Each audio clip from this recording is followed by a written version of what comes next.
everybody, it's your boy DuckSan22 back at it again, but this time I decided to change things up and start doing some videos in between your monthly dose of podcast goodness. Given how fall semester for me starts up in less than, 2 weeks, and that I'll be taking a full course load while working part-time, I decided to give you folks something special to partake in. Now, as the title suggests, this is about the 5 JRPGs that shaped me into the person/gamer I am today.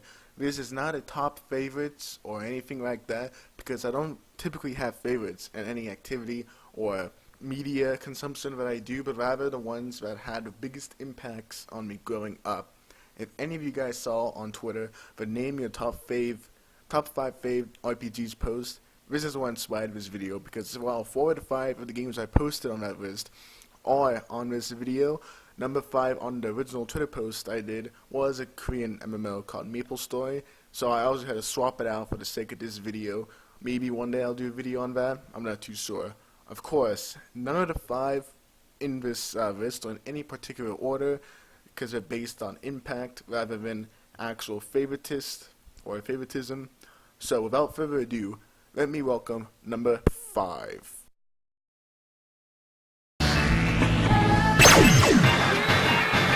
Welcome to my kitchen. You can do this, Naku. Time for a taste test. Got it. Let's go.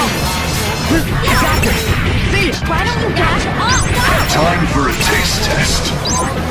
I got this. Now we're boiling. I'll chaw your bones. Based off the footage, if you answered the world interview, then you are correct. +1 for you. This game was one of the many that shattered my horizons of video games, and one of the 2 that actually led me to the JRPG genre itself. So I'd say this game was pretty impactful to me as a 10-year-old when I first played it around that time. This game was originally given to me by my brother of a friend at the time. This game blew the top of my head open with what it offered. A dark and turned story, memorable cast of characters. I mean, who can forget Neku and Shiki and Joshua and all the other cast of characters? It's fascinating combat, especially with the tag team attacks like this one.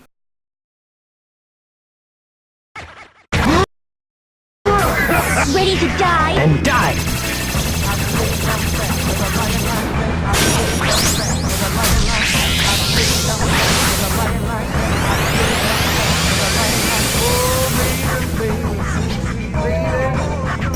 Mr. Kitanichi. And some of the most unforgettable enemies and bosses, like the one you saw earlier, which is by far and away was always my favorite because of his mannerisms during the fight and his kitchen-themed dialogue just always stuck with me. You know, the fact he always wanted to eat. Neku and Shiki always kind of frightened me as a kid.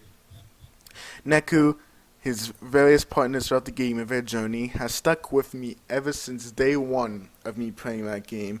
Truly, this game gave me so much, and when I saw Neku and Shiki's cameo and Dream Drop Distance, among others, I was filled with emotion. I truly hope that in the future we get a sequel for this game, and now that we have the Switch, I can see there being a real opportunity to do so. Now, let us see what's behind the curtain for number 4. Final Fantasy IV is number 4 on the list. Pretty fitting, don't you think? Now, this was another game given to me by the same friend that gave me the World End Review, and I had to say, a lot of my games growing up are all thanks to him, thanks to second-hand, hand-me-downs and whatnot, borrowing, trading. So, I'd like to think that if it weren't for him, I would have never gotten into JRPGs, because this, along with the World End Review and somewhat Valkyrie Profile Covenant, are the reason I learned about the JRPG genre in the first place. So, if you guys enjoy my stuff, love who I am, I wouldn't be here today, in a sense, if it weren't for him and those games that he gave me. Now, moving on to Final Fantasy IV itself, this game showed me what a JRPG was. I previously played Final Fantasy 1 on the PSP around that time when I was like 10, but I never got into it because after a while or so, I would just get stuck on the world map. I can't tell you how many times I re-rolled and made different profiles, different characters, different classes. All those wasted hours. The closest or the farthest I ever got was getting the first crystal. And yeah, that was about it. One day I'll go back and beat it, but until then, it'll be in the backlog for the foreseeable future. Now, to clarify, the version of Final Fantasy IV that was given to me was not on the PSP, unlike the Final Fantasy 1 version I played. But rather, it was the one on the DS. So yes, it wasn't the definitive version. I went back, like 9 to 10 years later, stumbling upon this subreddit of, /r JRPG. So luckily, when my brother was getting into JRPGs, I gave him and I bought him the Final Fantasy IV Plus After Years Correction on PSP to make up for my own mistakes. Now, regardless, it was a very fun game, one of the best games I'll ever play, and so memorable. You have Cecil and his journey from Dark Knight to Paladin, struggling with himself. The bosses were marvelous, and the cast of characters were unforgettable. The two twins, Yang, Tetra, Kane, Vidya. Every time I think about them almost every single day, and how that one game changed so much about me. That was not me holding back tears. That was a cough, just to clarify. So, that game was marvelous. Just the little tidbits about it, going into the village, that one particular village, when on your way to be a paladin, and you talk to the wooden pig, and then they think you're going into the tavern, so they turn you into a pig for a short amount of time. Moments like those have always stuck with me. And then you have Tetra using media, sacrificing himself, and then Yang sacrificing himself, two twins turning themselves into stone. Memorable moments that will stick with me till the day I die. So, I'm sure most of you have played this game. If not, go out and play it. Buy it on PSP or emulate it if you have to. That's the version to play from what I've heard. Go out and do it. And now, moving on to numeral tres number 3. Let's go. Alright, for number 3, we have Dragon Quest IX for the Nintendo DS. Now, this game is a game I sunk so many hours into. And actually, it was a game I got my friend from earlier into as well. And when he got bored of the game, he gave me his copy. So this is one of the few games, besides maybe Starfleet and a couple of Pokemon games, that actually have more than one copy of. And I could definitely, see why, because this game is absolutely amazing. This was my first real Dragon Quest entry. I did play a bit of 8 beforehand, but it was at a friend's house, so I couldn't really get into it. I do have it owned, but of course it's in my backlog, so I do plan on going back and playing it eventually on the PS2. I could also buy the 3DS version, which if I heard correctly, is better than the PS2 version. I'll leave that up to you guys to decide, but just this game is so much fun. I play this game non-stop on my DS. I remember playing it on one of my birthdays from late night all the way through the morning, beating it, and that's actually how I beat it. The last boss was pretty memorable in my opinion. I loved everything about that game, especially the job system. Being able to choose your own job, level it up, unlock other jobs was so much fun. I maxed out every single job on my characters. I made multiple characters based off of different friends I had in life, and I'd constantly set my DS to my birthday to get gifts from former Dragon Quest characters.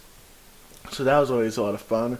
That sunk every single hour into it, maxed out every single possible job or skill, got every single type of equipment, including Edric's gear. So this game was so much fun. I cannot stress it enough. I'm sorry if you guys feel like I'm repeating myself, but it's just a point that has to be made. If you haven't played this game, of course, go out and get it. I don't know what you're waiting for. And seeing as how I had so much fun with this game, this makes me want to go and play more Dragon Quest entries. So if you guys can give me some recommendations on where to go from here in terms of Dragon Quest, I would be very appreciative of that. I know 11 just came out in Japan, heard lots of great things about it. It's been selling pretty rapidly too, so it seems like it's going to be a monster hit with the Japanese audience. Lots of memories made in this game, lots of fun. Combat was fun. Hunting down metal monsters for money and experience. The turn-based content was pretty fun. The different jobs were fun, and the best special attacks like the dancing, eyes on me, and etc. were ones to remember. I actually want to go back and play this game. Maybe I will. Maybe I'll do a let's play. I could do a review on it, but I'm pretty sure it's been done to death already. So let's move on to number 2.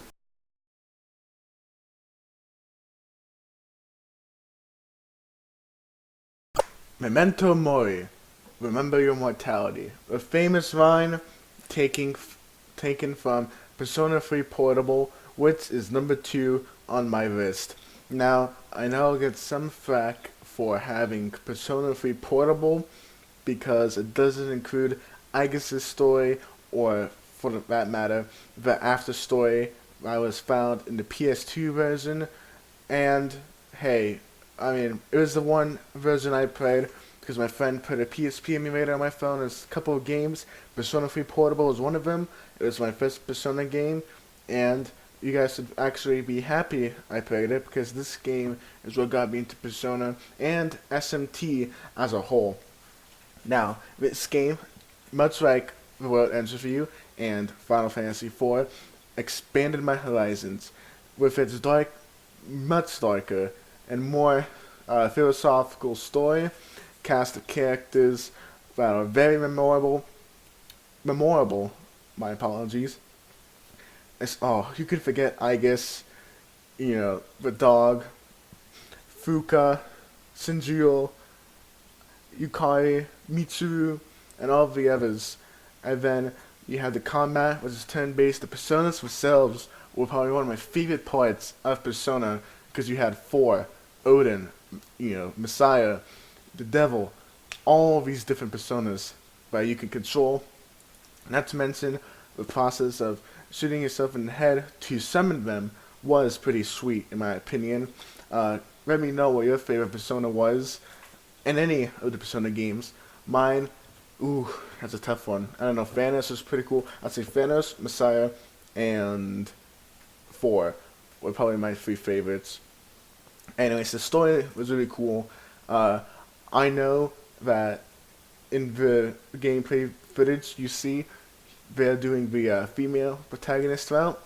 I, for one, never did it. I just wasn't into it. I was like, my mentality going into it was, hey, I'm just going to do the guy route. I'm never really into the female route. Nothing against those who did do it. So, I guess one advantage I heard of this port over the PS2 version is the female route, and B, the controllable party members, which people said to me didn't really matter if you controlled them or not. I thought it did matter because it helped optimize all the battles I was in. So I think that was a tremendous advantage, me playing this port over the PS2 version. But apples and other apples, it doesn't really matter. The story was really cool. Breaking out, summoning Thanos, and then getting Orpheus. Tartarus is really cool. The idea of it being actually 25 hours in a day instead of 24 was pretty sweet. Tartarus going on there, and then the Social Links aspect was really cool because I played a few visual novels before playing this game. I never beat any visual novels. Maybe I'll go back to playing them. Who knows?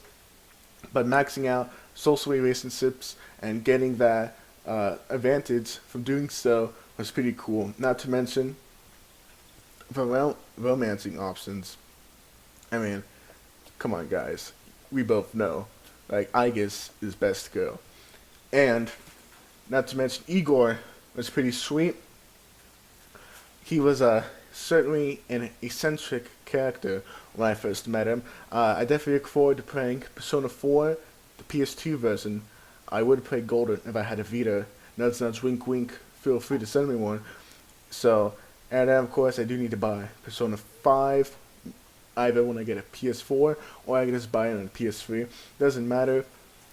All in all, this game was pretty fun.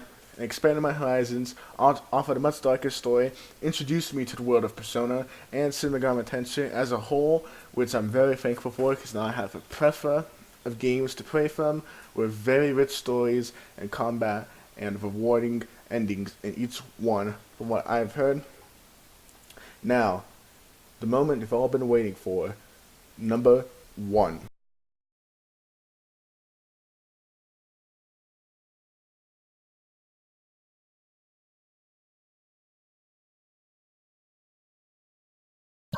Huh? What? Nondai? Nondai Stickeroo? Yes, yes, yes. I know what you're thinking. Out of all the games and all JRPGs that he listed, all the titans of the genre that he listed earlier, and he picks Pokemon Sapphire as his number 1? Huh? Okay, let me explain first.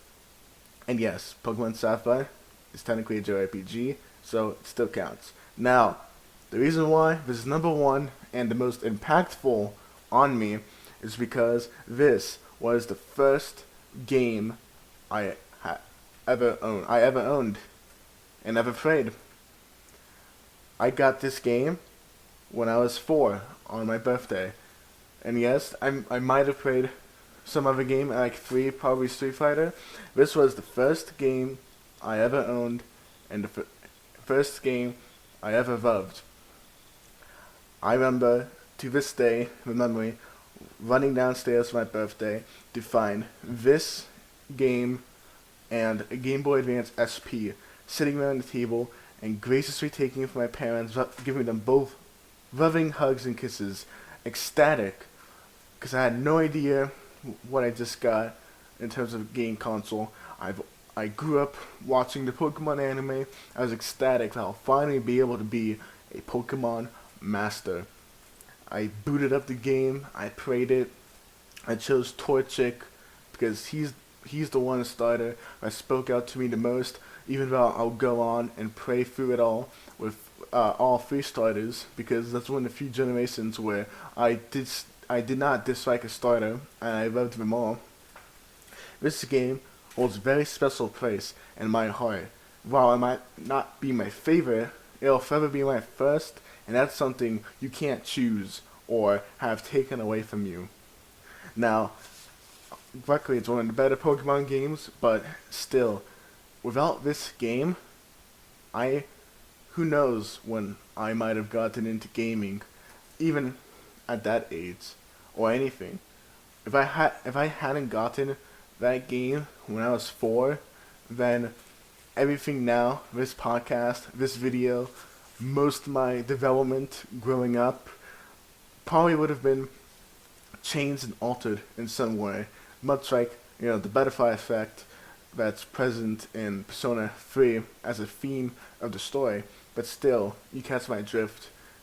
This game started everything for me. It started my passion and obsession with gaming and video games and all of that. Deep down, and I'm sure each and every single one of you can relate to this, you guys think back fondly of your first game, hopefully, and can think about the joy and the future it gave you. I mean, most of you guys have channels dedicated to JRPGs. All of that started or snowballed from that one game you played when you were younger or older, or whenever. That magical feeling of taking your Pokeball and then going out on a journey to collect and capture each and every single one while battling trainers, leveling up and evolving your Pokemon, grabbing gym badges from the gym leaders, stopping Team Magma and Team Aqua, capturing the legendary Pokemon Kyogre, and then fighting Rayquaza, and all the others. Very few things can replicate that kind of feeling and that kind of awe in a 4-year-old child like that did to me growing up. I will never, ever regret about that day, or look back fondly on those memories where that one game caused that younger version of me. So that is why Pokemon Sapphire is number 1 on my list. I'm curious now to see what JRPGs were most impactful for you guys. You guys can leave down in the comments, or however you would like, if you can reach me. This, was a very opening video, opening up, myself to all of you. Very reviewing in terms of, who I am and etc. So I hope you guys appreciated it. You guys enjoyed it. This was my first ever non-podcast video, so the process was much more difficult, but much more rewarding, and it was a lot of fun. And I'll definitely be doing this again in the near future. If you have any suggestions on what I should do videos on next, you can comment on the video at me at Twitter, at N10 Podcast, or at DarkSilent22. Hit me up on Discord at DarkSilent22. Whichever way you'd like, whichever floats your boat. The game you guys saw initially was my playthrough of Shin Megami Tensei Devil Children Right version for GBA. I'll be making a review of that game later. I have a ton of things to say about that game. A lot of it's unfavorable, so stay tuned to that. Until then, this has been your boy, DarkSilent22, signing off, and have a good rest of your day.